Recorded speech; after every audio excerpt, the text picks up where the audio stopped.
कुछ देशों में प्लाज्मा टेक्नोलॉजी का इस्तेमाल किया गया विदेशों में और उसके नतीजे अच्छे आए। पेशेंट्स होते हैं उसमें अगर प्लाज्मा टेक्नोलॉजी का इस्तेमाल किया जाए तो उनके देखने में आया है कि उनके बचने के चांसेस बढ़ जाते हैं। ऐसा कुछ देशों में देखने को मिला। दिल्ली के हमारे कुछ डॉक्टर्स ने इसके ऊपर काफ़ी अध्ययन किया और इसका ट्रायल करने के लिए तैयारी शुरू की है।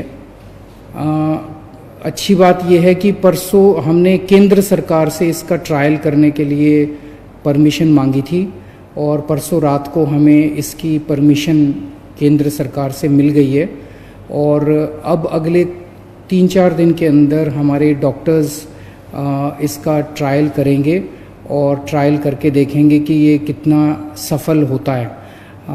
अगर ये इसमें सफलता मिलती है तो ये हमारे लिए एक अच्छी बात होगी, क्योंकि फिर हम सीरियस पेशेंट्स को की ज़िंदगी बचा पाएंगे। मौत होने से लोगों को एक तो मौत तो ज़िंदगी और मौत तो ऊपर वाले के हाथ में है।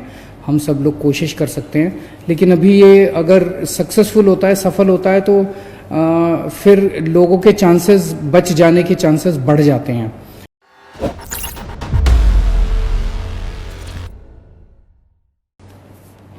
नमस्कार सबको। चारों तरफ कोरोना की वजह से सब लोग बड़े निराश हैं और इस माहौल में एक छोटी सी आशा की किरण दिखाई दे रही है।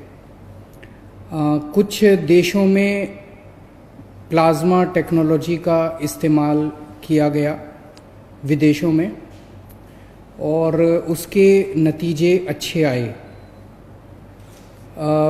आपकी जानकारी के लिए बता दूं कि कोरोना से मुक्ति तो तभी मिलेगी जब इसका कोई वैक्सीन बन जाएगा। वैक्सीन लगाने से, जैसे दूसरे कई सारे वायरस की जो बीमारियां होती हैं, अगर उसका वैक्सीन आप लगा लें तो वैक्सीन लगाने से वो बीमारी होती नहीं है। तो इससे मुक्ति तो तभी मिलेगी जब वैक्सीन मिल जाएगा। लेकिन इस वक्त हमारे सामने 2 चैलेंज हैं। एक चैलेंज तो ये कि किस तरह से हम कोरोना को फैलने से रोकें। उसके लिए हम ये सब कर रहे हैं, लॉकडाउन कर रहे हैं, सोशल डिस्टेंसिंग कर रहे हैं, क्योंकि ये एक दूसरे से फैलता है, ताकि इसको फैलने से रोका जाए। दूसरा सबसे बड़ा चैलेंज है कि अगर किसी को कोरोना हो जाए तो वो सब लोग चाहते हैं कि ये वो व्यक्ति अस्पताल से ठीक होकर अपने घर वापस चला जाए, उसकी मौत ना हो।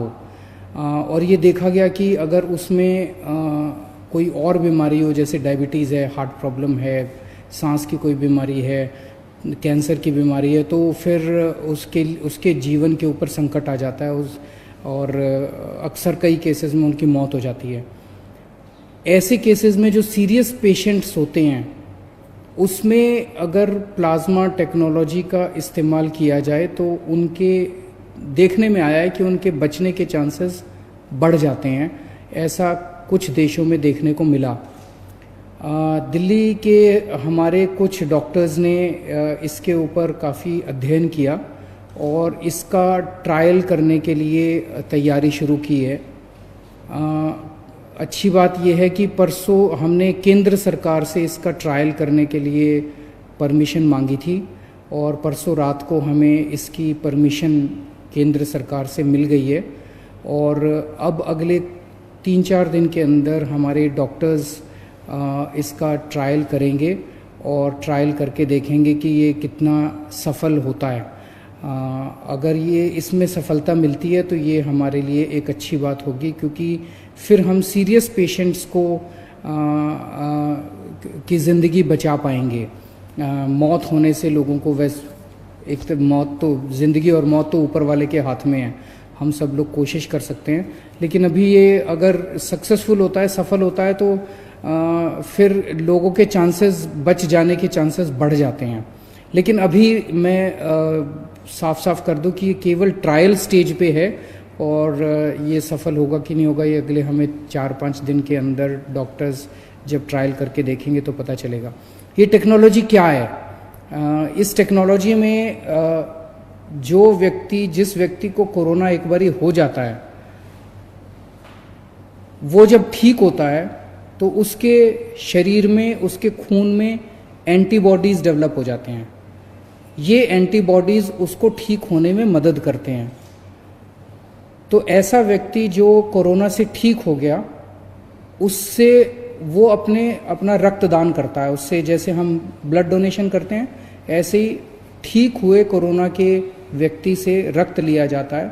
1 बोतल खून देता है वो, और उसमें से, उसके खून में से प्लाज्मा निकाला जाता है और वो प्लाज्मा को एनरिच किया जाता है, और उस एनरिच्ड प्लाज्मा को किसी दूसरे पेशेंट में इंजेक्ट कर दिया जाता है।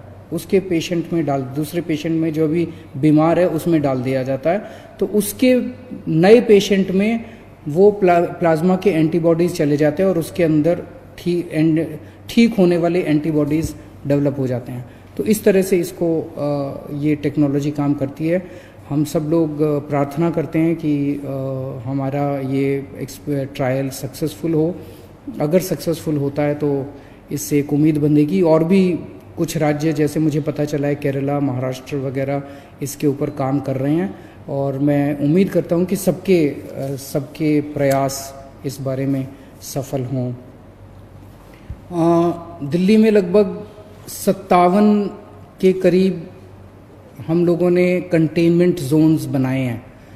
जैसे मैं रोज़ बताता हूँ, कंटेनमेंट जोन वो हैं जहाँ पे हमें 3 या 3 से ज़्यादा, अगर किसी कॉलोनी के अंदर हमें या किसी गली के अंदर 3 या 3 से ज़्यादा कोरोना के मरीज मिलते हैं, तो उसको हम चारों तरफ से कॉलोनी को सील कर देते हैं।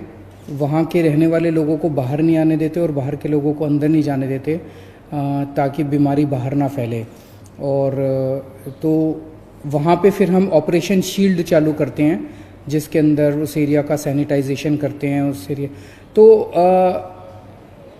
ऐसे कंटेनमेंट जोन्स के अंदर क्या क्या किया जाता है, इस बारे में अभी कई सारी गलतफहमियां हैं। क्योंकि मेरे पास बहुत सारे फ़ोन आते हैं, बहुत सारे मैसेजेस आते हैं, और अक्सर मैसेज ये आता है कि सर हमारे एरिया को कंटेनमेंट जोन तो बना दिया, लेकिन अभी तक हमारे यहाँ पे कोई भी सैंपल लेने नहीं आया हमारा। तो मैं आपकी जानकारी के लिए बता दूं, कंटेनमेंट जोन में जैसे कंटेनमेंट जोन लागू किया जाता है, वहाँ पे सबसे पहला काम किया जाता है, आपके लिए एसेंशियल सर्विसेज की इंतज़ाम किया जाता है। तो आपके एरिया को सील कर दिया, और वहाँ पे आपके जो सील किया बाउंड्री के ऊपर आपके लिए सब्जी वाले का, दवाई वाले का, इसका सबका इंतज़ाम किया जाता है। पुलिस वाले व्हाट्सएप ग्रुप बनाते हैं। व्हाट्सएप ग्रुप के अंदर आप लोग लिखते हैं कि हमें ये वाला सामान चाहिए, वो वाला सामान आपको मुहैया कराया जाता है। तो एक पहला काम किया जाता है, एसेंशियल सर्विसेज का इंतज़ाम किया जाता है। एक काम किया जाता है, सैनिटाइजेशन किया जाता है पूरे एरिया का। जो मशीनें मैंने बताया था, उन मशीनों के ज़रिए उस एरिया को पूरे को सैनिटाइज किया जाता है। फिर डोर टू डोर सर्वे किया जाता है। सर्वे सबका होता है, हर एक के घर में कोई ना कोई दिल्ली सरकार की टीम जाती है और उनसे पूछती है कि आपके घर में कोई बीमार तो नहीं है, बुखार तो नहीं है, किसी को सांस की शिकायत तो नहीं है। तो जो कोरोना के सिम्टम्स हैं वो पूछते हैं कि आपको कोई ये सिम्टम्स तो नहीं है। ये सर्वे 100% लोगों का होता है। अगर किसी कंटेनमेंट जोन में अभी तक नहीं हुआ तो हो सकता है 2-4 दिन में हो जाए, क्योंकि बहुत ज़्यादा कंटेनमेंट जोन बन गए हैं। टीम्स थोड़ी सी कई बार कम पड़ जाती है एसडीएम के पास, तो वो 100% का होगा। जो लोग सिम्टम्स मिलते हैं जिन लोगों के कोरोना के, उन लोगों का केवल सैंपल लिया जाता है। तो लोग ये उम्मीद ना करें कि किसी भी, परसों मैंने एक खबर पढ़ी थी जिसमें एक एरिया के कंटेनमेंट जोन के लोग कह रहे थे कि जी हमारे यहाँ तो एक भी आदमी का सैंपल नहीं लिया गया। और तो जब उनके पास गए तो उन्होंने कहा हाँ, हमारे यहाँ सर्वे करने तो आए थे, सैंपल लेने नहीं आए। तो सैंपल सबका नहीं लिया जाता है, और इसके अच्छे असर पड़ रहे हैं। क्योंकि दिलशाद गार्डन का हमने देखा कि किस तरह से वो 15-20 दिन हो गए और वहाँ पे कंटेनमेंट जोन में अब एक भी केस नहीं आया। वसुंधरा एनक्लेव में 15 दिन के करीब हो गए, इसको भी कंटेनमेंट जोन को बने हुए, अब एक भी केस नहीं आया। खिचड़ीपुर की 3 गलियों को लॉक किया था हम लोगों ने, सील किया था, कंटेनमेंट जोन बनाया था, वहाँ से भी एक भी केस नहीं आया। तो ये अभी तक एक्सपेरिमेंट, अभी हम लोगों का प्रयास सफल रहा है। आप लोगों को दिक्कत तो बहुत आती है, लेकिन सबके सामूहिक प्रयास से ही, सामूहिक उससे ही हम लोग सफल हो पाएंगे। कल यमुना के तट के ऊपर कई सारे गरीब लोग, माइग्रेंट लोग इकट्ठे हो गए थे, और जैसे ही हमारी नज़र में लाया गया उसको तुरंत हम लोगों ने उनके खाने का और उनके रहने का इंतज़ाम किया। सब लोगों को अलग अलग स्कूल की बिल्डिंग्स में उनके रहने का इंतज़ाम किया, और उनके खाने का भी हम लोगों ने इंतज़ाम किया है। मेरी आप सब लोगों से गुजारिश है, हाथ जोड़ के गुजारिश है कि हमने सरकार की तरफ से खाने का बहुत इंतज़ाम किया हुआ है। कल भी 9 लाख लोगों ने लंच किया है और 9 लाख लोगों ने डिनर किया है, पका हुआ खाना।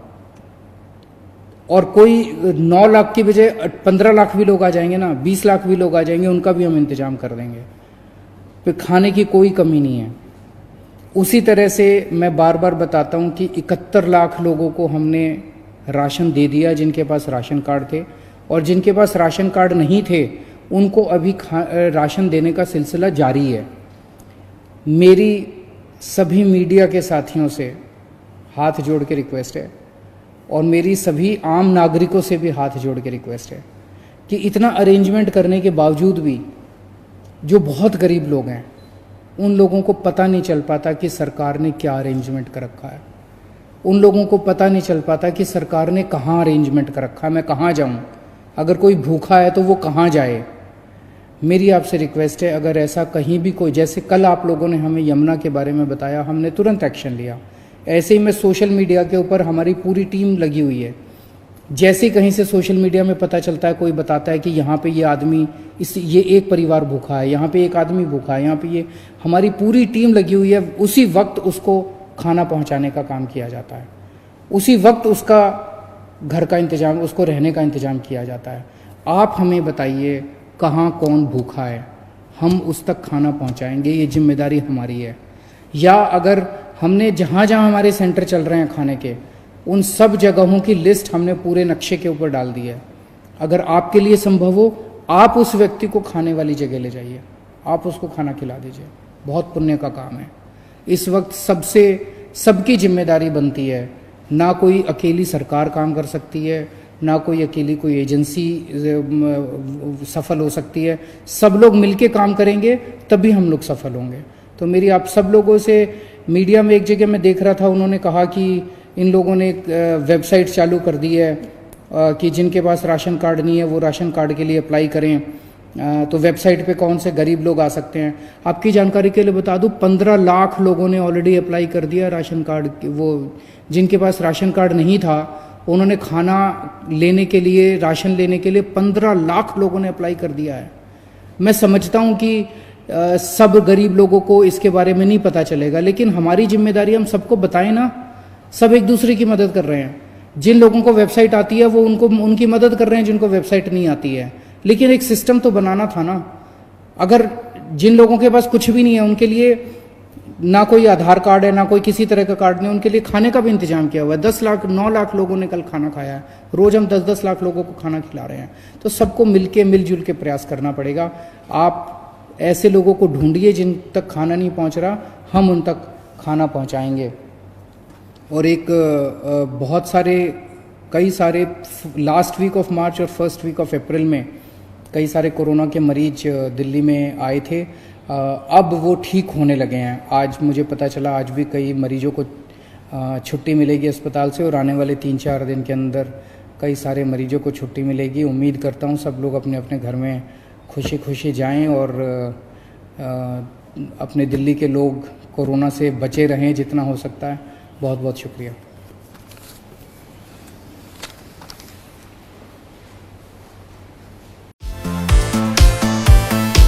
अगर आपको हमारे वीडियोस पसंद आए तो प्लीज़ लाइक करें, सब्सक्राइब करें और शेयर करें।